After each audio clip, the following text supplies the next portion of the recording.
I'm talking about creativity in the age of the machines, which is the title, but it's the main point really is that digital technology is kind of fracturing our attention spans. We're becoming atomized, and we're also to a large extent in developed markets being controlled by technology, and yet brands are spending an awful lot of time.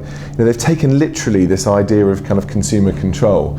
My feeling is that consumers aren't in control of their credit card balance or their calorie intake, let alone your brand, and they're too busy and they've got too many worries.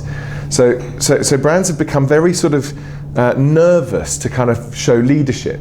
And that's just at a time when, in order to stand out in the social space, you really need to galvanise people's attention.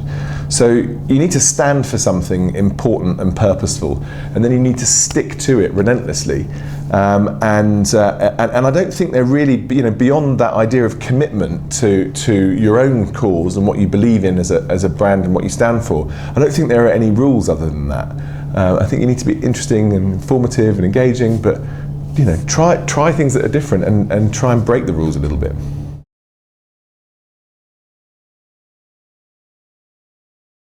If you think about Africa and you think about the experience people have had with NGOs over the years, there's a tendency for people to come in and give somebody something for nothing and then bugger off again.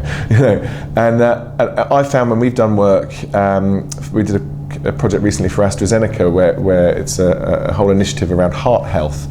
And the people that we were targeting in East Africa only really believed in it if it cost them something. It doesn't need to be a lot, but it should cost them something. And then everybody involved in it needs to make a little bit of money. People are quite commercial. And also I think a little bit sick and tired of getting something for nothing that then disappears later. And I think the same is true, especially when you get into the whole world of brand generosity and social purpose and so on. It's very tempting for the new marketing director, and we know they notoriously, marketers change jobs, every couple of years or whatever.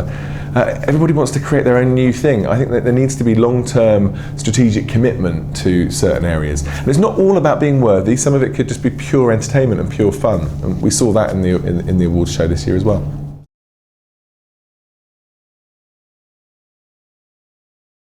It's interesting, we've done some research on the impact of social media on the lives of young people in the UK, and what we found was that young people get a lot of their cues for their digital behaviour and the way in which they sort of build their personal brand from brands.